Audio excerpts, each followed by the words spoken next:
hot off the tour guide trail. It is Hanok Young. And Hanok, I do have something before you get to your list of notes to tell you. Yeah, Okay. I'd like to break this to you very gently, but last week you failed. With birthdays. Yeah, I know. Yeah. I know, and I hate to be one to walk back something that I said, but well, first of all, da da da da da da, you say it's your birthday. Okay.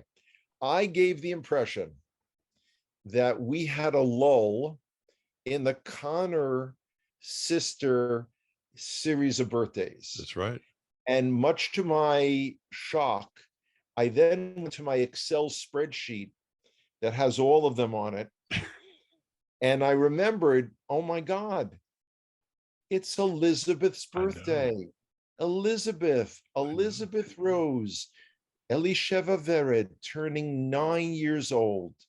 Now, Elizabeth is an incredibly special girl. Yes. Let me explain why. First of all, you have to remember, she has grown up in a house with 12 older sisters, which means from the very moment she could sit at the table, one sister brought her bowl, another sister poured the cereal, another sister got the milk, another sister, I mean, really. So you would think that with that much attention, Elizabeth would be spoiled. No, no, no, quite the opposite. She has a heart of gold, as sweet as could be, and I am so thrilled that she will be on our Connect tour, our Connect experience, even if only a third of her sisters could come with her. So, all in all, it's amazing. So yeah. Let me make a disclaimer, Christy. I have nothing to do with anything he says. Okay, so is fine. But she now has something in common with Melech David, King David, is that being the youngest, she was forgotten. Ooh, not forgotten, just slightly. We either say the birthday before or say it after. There you go. But again, my bad was saying like, oh, we've gone 3 weeks without a Connor birthday, and it's just not possible. There you go. Okay. All right. So you've been at the Coattail Tunnel again today, and you have a list of notes that is going to be totally exciting. So I'll just sit back and listen. Okay. Statistics were released on world Jewish population. There are now supposedly 15.3 million Jews in the world. Now, let's have a frame of reference. 7 million of them are here in Israel. That's like 43%. The Jewish population 83 years ago, September 1939, was 18 million Jews in the world. Wow. So even with the incredible birth rate here in Israel, we are nowhere near where we were 3 years ago, right before the Shoah. Yeah. Another element to that statistic I found very interesting is they're saying that there are 18 million people in the world, although technically wouldn't be considered Jewish by our Interior Ministry, still qualify under the Chok HaShvut, the law of return. In other words, having one Jewish grandparent. Now, I see absolutely no reason whatsoever I can't understand why they published that statistic. We can't convince Jews to want to come live in Israel. So it's because, so it's just kind of like, duh. Yeah. Okay. Speaking of Jews who say stupid things. Zelensky of the Ukraine said the other day, Israel has done nothing for us.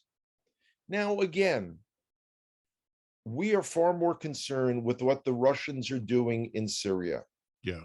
That's number one. But number two, I hate whiny people. But I went back, and of course, Ukraine is a history of having slaughtered Jews and having worked in collaboration with the Nazis. But I said, you know what? Maybe modern Ukraine is better. And I went and I checked where they voted in the UN every time a resolution against Israel came up. And guess Ah, what, boys and girls? They are not our supporters. wow. So you know what? They can go hang themselves as far as I'm concerned. Let's move on to other things that stupid Jews say. This stupid Jew is Tom Nides. He's the American ambassador to Israel. He applauds Yair Lapid for calling for a two-state solution in the Yeah. UN and makes a remark about going back to the 67 borders. Now, because the American government is in such disarray, no one has any idea if that's policy or not, but it's bizarre. Now, one of the big news items, we could have mentioned it last week, but I was too busy saying how wonderful it was that there was no Connor Girl birthday. So, my bad. Marvel Comics announced that in the 2024 new Captain America, which is going to be called Captain America New World Order, just the name alone will cause the Hebrew Yeah. roots world to have their heads explode. But okay, there's going to be a superhero that first came out in the comics in the 1980s. Her name is actually Ruth Batseraf, an Israeli, I wrote this down because a mutant Mossad agent whose name, with a big Magen David, whose name, of course, is, guess what? Sabra. Now, y'all know that's not the name I would have picked for her. I mean, y'all know that. I mean, like, let's just say that this ain't not, no input from Hanoch on this one. No. Now, that was announced, and it took about 15 seconds for all the Israel Jew haters around the world to lose their minds. Because, first of all, they don't understand that the term Sabra is the cactus pear here, Yeah. is the nickname for the native-born Israeli. Mm-hmm. They're associating with Sabra and Shatila, the two refugee camps in Lebanon where Christian phalangists in 1982 murdered, quote unquote, Palestinians. Mm. So again, this is classic Middle East. Christians murder so-called Palestinians, and we Israelis get blamed. I just love it. So Marvel is already saying, well, you know, there's the comic character, and we are reimagine it. And they actually hired Shira Haas, who's a famous Israeli actress, starred in a movie called Unorthodox, about an Orthodox woman, you know, leaving, being Haredi, being ultra Orthodox. Anyway, so it's just astounding to me how anything to do with Israel or Jews just set people like their hair is on fire. And this is such a weird time of year. This is the 10 days between Rosh Hashanah and Yom Kippur, what's referred to as the Aseret Yemei Tshuva, the 10 days of either turning, although most people translate in English tshuva as repentance. Mm-hmm. It's not a good translation. Yeah, because it's a turning, or better yet, a returning to the way we're supposed to act. Mm-hmm. You know, everyone now in the Jewish community and the Orthodox community is really careful about what they say between Rosh Hashanah and Yom Kippur. Like, no one wants to talk like I do. They don't, you know, they're like, don't say anything bad about it. But rather, instead of being good boys and girls for the 10 days between Rosh Hashanah and Yom Kippur, better yet, may I suggest, we watch our behavior from Yom Kippur until the next Rosh Hashanah. Instead of 10 days, 355 days. I'm not a maximalist. I'm not saying 365 days. Although, frankly, I like my idea after having learned about Mardi Gras years ago in Alabama, when I suggested that we should use those 10 days because we're going to ask for forgiveness anyway. But you know what? The idea was floated and it crashed and burned. So we're not going to talk about that, Mike. Yeah, yeah, I know. Yeah, it's an interesting thing. I mean, I was in a conversation with someone the other day because the whole thing that we will not talk about this on this program is Rosh Hashanah, Yom Teruah, and all the firestorms on social media and calendars and things with the Hebrew root circles just kind of, I'd say drive me crazy, but that's something you don't even have to start the car for sometimes, but that's another subject. I was in a conversation with someone on texting, and it was it was pretty light, but we were pointing out some of these things, and their comment was, well, when Messiah when Messiah comes, uh, we will all know how to do all of these things exactly right. Now, yeah, and so my statement was, until that time, I want to be known for playing in the sandbox nicely. And I Well, think that would be a great thing for people to learn is we're going to have differences. Okay, that's fine. But let's play in the sandbox nicely until it's all straightened out. Maybe that would be a good thing for us as we but try to grow up. absolutely. But the problem is whether it's a level of maturity, Mm, whether it's an unwillingness to actually act yeah, like adults. yeah. Um, but I put what you just said, which I absolutely love. I put that totally in line with your selfless commitment to Israel. Yeah. Well, In other words, it to me, looking at it, says, what could you possibly not agree with? And then I watch, while I always wondered about that term, Avraham Ha'ivri. Abraham, it translates as Abraham the Hebrew, mhm. but he stood on one side and the entire world stood on the other. Yeah.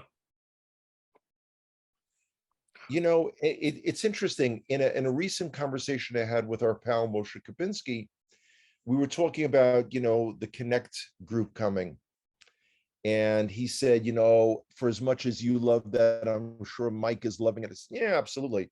He said, I don't understand, why is it that you guys don't do that more often? Mm, He said, does it have to do with Mike's schedule? So I said, I have a feeling that if we had the interest, Mike and Kathy, and everyone would be figuring out schedules. The problem is you and I, don't seem to know enough committed people that are interested and willing to come on let's say twice in a year. I don't mean the same person mm, coming twice, but one year we did do 2 tours, but that was tied in with the Congress of B'nai Yosef. mhm. Um, so it's a constant source of frustration because, as I explained to people, there are the group tours that I do for congregations and organizations. And then there's the Connect to Israel. That's the showpiece. Mhm. That's the one thing that I do that I'm most proud of. And I think we've put together pretty much the perfect Israel experience. The And only thing just that would be for better is if it was 2 weeks longer. Yeah, and just for people that may be planning, and they can friend me on Facebook, and we'll be leaving Bezrat Hashem, God willing, we'll be leaving the States on the 30th of October. Puts us in there on the 31st. Tour starts that night actually, but I'll be posting some Facebook videos and some pictures along the way, and people can follow us. But understanding that the 2023 Connect Israel tour is going to be a little different than the 2022, which is going to be a little different than the 2019, because we have a few surprises that we're sworn to secrecy. Yeah, they could be willing to torture me. And think of it this way. Let me just do a quick count. We only have 5 Connor sisters coming this trip. There's another 7. Let's go. Let alone there's Jeremiah and his family, Yeah, and there's Corey. I mean, there's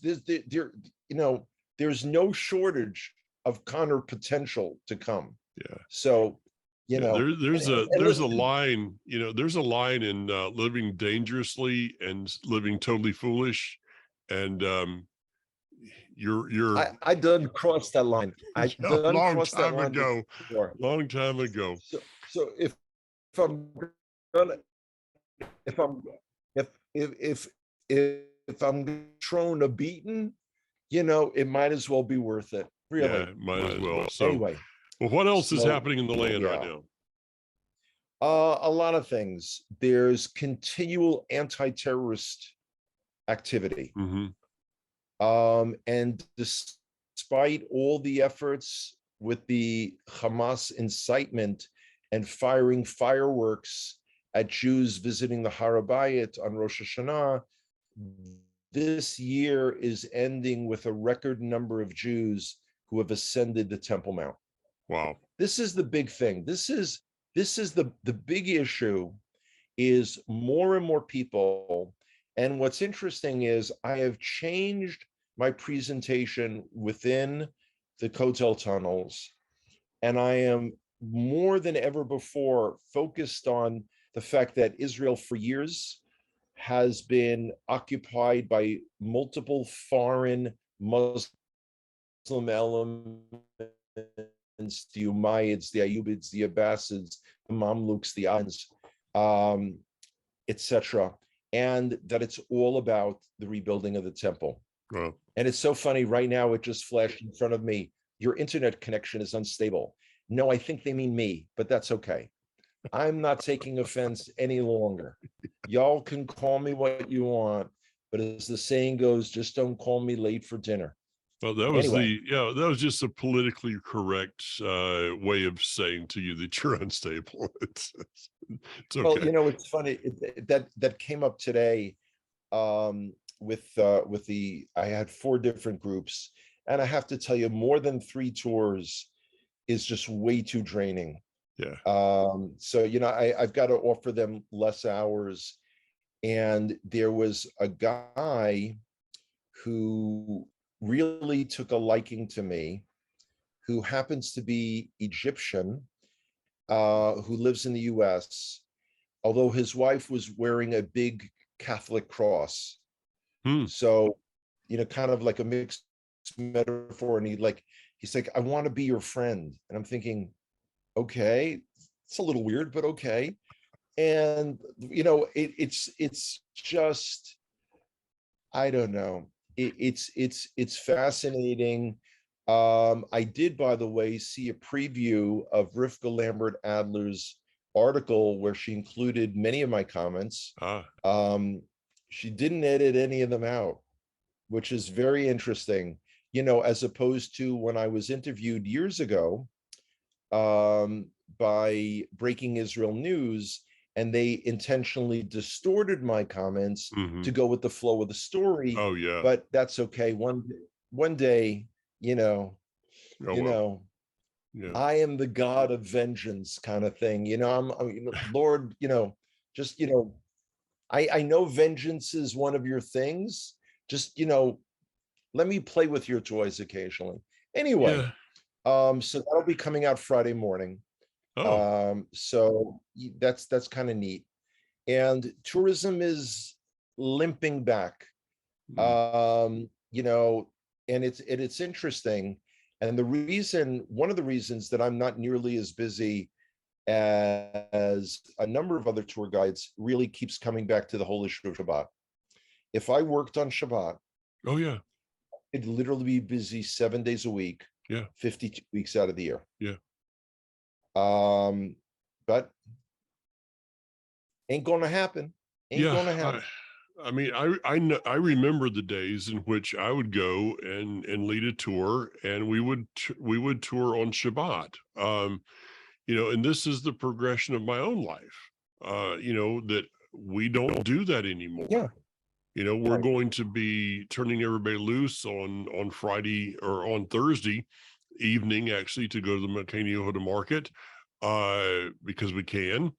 And there's also a great brewery there, which I think I know at least one person is going to go to. Oh, there's two now. Two of them now, actually. Yeah, there are a couple of the Connors that I promised the beer for their birthday. Oh, But age-wise, it stops with Rosie. Yeah, okay. Yeah. Elizabeth, maybe getting some like Yeah. gummy bears. Yeah. And Sarah's approaching the legal drinking age, but no, ain't gonna happen. Well, And I'm Marky, thinking you're out of luck, more kid. like a person that's last name is Sharp will be up there at the breweries. But so we're going to Okay. be given that time, and then some time I on do Friday. want- But Oh, yeah. our Shabbat. Hatch. Huh? Now, I was just gonna say, Hatch Brewery has really spicy wings. I mean, seriously spicy. I Okay. had a guy from Austin, Texas, with tears running down his face because it was that spicy. Oh, good. Okay. Just saying. I guess I Just got to ask saying. you: is the Korean restaurant open now? Still? Yeah, but only in the evening. Only in the evening, not for lunch. Okay. Well, I may have to go down there Thursday. Well, I'll figure that one out because it's like my favorite Korean restaurant. I said this to somebody the other day that I've got a favorite Korean restaurant in Israel, and it was like, what? But, Oh, that's one of the classic only in Israel moments. Yeah, yeah, kosher Korean. We got it. yeah, no doubt about that. So, yeah, well, cool.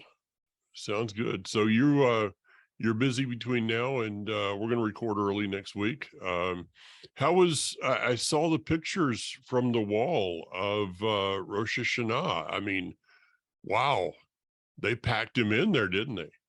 Yeah, and slichot, the penitential prayers that are said at night. I mean, people go at midnight. For those of us in Modi'in, we're exempt. We don't have to travel into Jerusalem then. It's pretty amazing. It's nationally, we take this whole thing really seriously, which is fabulous, which is really fabulous.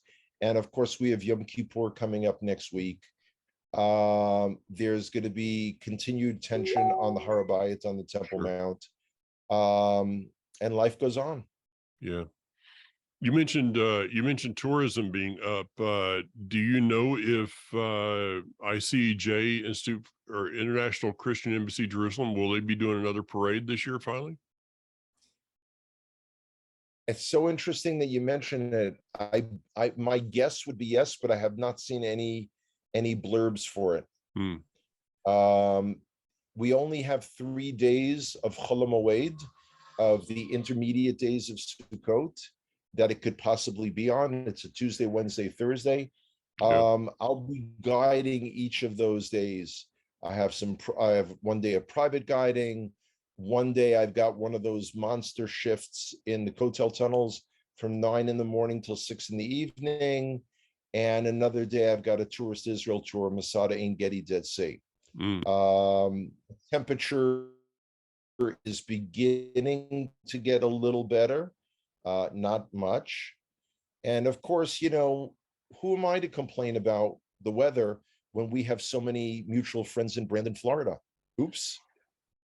Yeah, we have as we're recording right now, the hurricane is pretty much hitting land, and I think the last report I saw, it came in 1 mile an hour shy of a Cat 5.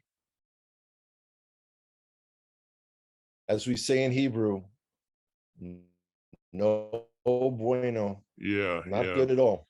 I hope mean, everyone is well. I hope the damage is minimal. Yeah, this is a time that I'm kind of thankful I don't live in Florida. We're going to see some rain coming out of it, but nothing major. but I've been through so many hurricanes, I lost track of them. We have, mutual friends that are in that path. The church that I pastored in south of Tallahassee was 7 feet above sea level, except for one time it was 18 inches below sea level. And that was a rough time to clean up after. So you get, it's just a matter of where you live that you're going to have those things, So that's the way life is. So, um, so any, we, I mean, my brain is kind of continually thinking about the Israel tour and being there, of course. And, Something else we have in common. yeah, we're communicating a lot now on the things we're going to be doing and, people we're going to be seeing. So let me just make an announcement to folks that are out there. It has been my tradition. I think some traditions are really good to take funds to Israel every time I go. And this year, it's kind of like it is every year that I'm like, okay, well, there's not a lot of funds coming in. And then all of a sudden, it just turns around. And that has happened in the last couple of weeks. We will be, That's I wonderful news. I have a problem in that I cannot I have to actually divvy out some money to other people because I can't take that much on the plane. So that's just a hint of how much That's money. wonderful news. That's Yeah, wonderful news. that's a hint of how much money we're going to be able to give to Israel, to different projects we do there, and specifically some things that we do in the old city. So I'm really excited about that. Wonderful news. So Wonderful news. if people want Doing to add great. to that, they want to give to that, they can go to my website, jointohashem.org. You can always do that. And this is something I don't know if we've ever mentioned. Somebody can give through kolyehuda.com, Yeah, they can. I'll be and happy to and they can drop it mark off. Israel on the PayPal. And you have numerous things that you can take care of there. No, absolutely, absolutely.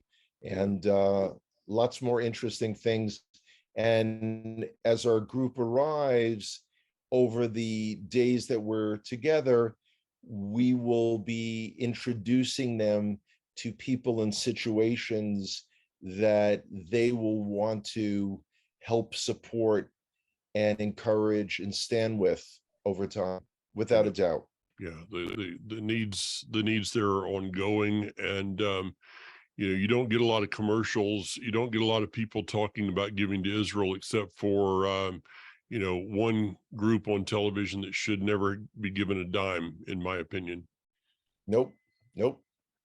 Yeah. Yet again, something else we agree upon. What can I tell you, Mike? Yeah, so Why can't the world be like us, man? it would be a lot easier, wouldn't it? I would think so. Yeah, I would too. So, well, I did have, we had a great service here on Yom Teruah. We had I had a little bit of Israel honey left, so we had some apples and honey, and it was That's one thing I wanted to mention.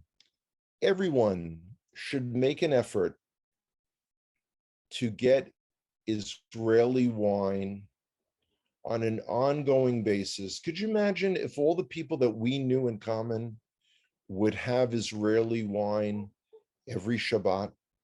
I mean, think about it. Israeli honey for the Chagim, for the holidays. I mean, come on. These are little things. Yeah, it is. All it takes is a little planting and a couple of dollars. Yeah. This is one of the things that has been something I've done for many years. I break the tradition at Pesach of the roasted egg, and it's not an anti. Okay, but I have some Jerusalem stone, and so on my Passover plate is a piece of Jerusalem stone. You don't roast that, do you? But you don't roast No, that. No, I leave Okay, it good. outside all year, so it's pretty Oh, well okay. done. Um, but at Shavuot we do things at Yom Teruah. I have honey from Israel. Uh, I already have ordered my esrog from my lulav from Israel, and so I just got the shipping announcement this morning that it's being shipped, Oh, and cool. yeah, and I've got actually I got something I think you saw. Yeah, you saw the one of our mutual friends Kelly did something they say you can't do. She took one of the esrogs from last year and took some of the seeds and planted them. And she gave me one of the plants. She had one, kept one. Oh, Hers died, sweet. but that Oh, little esrog plant that you saw in my window is now it's almost a foot tall. a number of years ago, I think when I was still in the States, I Hmm. first experienced this. People take the etrogim and they make jam out of it. Mm-hmm. And there's actually an etrog liqueur, which is fabulous. But I mean, And not that I'm, not that I'm not drinking it, but I'm just saying, I yeah, heard. but in case somebody that's going on the Connect Israel tour, excuse me, is wondering about that, there is a liqueur factory that we go to that they can maybe sample some of that. Maybe yes, maybe no. Eh, It depends. It depends if we have a cooperative group. mhm. Sometimes I can tell you from guiding, you get people that just don't want to get off the bus. That's true. So, it's happened. I was on that So, tour. I was on that tour, but hey, the good thing is this year we have Elizabeth to carry our luggage, so everything will be good. yeah, listen, absolutely. Absolutely. But just think of it. 12 older sisters, and the kid is not spoiled. Elizabeth's lovely. And I told her because who sits with whom, is an issue. And I Yeah, told her not to worry, that there's room next to me right up front. She could be the assistant guide. So I'm really counting on Elizabeth. yeah. And I have special tasks in mind for Marky, but these are not the kind of things that I can mention in advance, really, because I really wanted to come. So I don't want to Okay. say it. I'm not going to say it. Okay, Marky, I have nothing to do with this. Okay, nothing at all. All right. Well, Hanok, have a blessed week, and during these 10 days of awe, as we walk through to Yom Kippur, and we'll be talking about that next week. As when we Yeah. record, as our plan Yeah. is, we're going to record Yep. right just prior to Yom Kippur there in Israel. So we'll give a little bit of maybe we can do a little back and forth on our differences of opinions and Yeah. differences of observance and things, and maybe people can take a little bit of one, a little bit of the other, put it together, and come up with something that's meaningful for themselves. Yeah.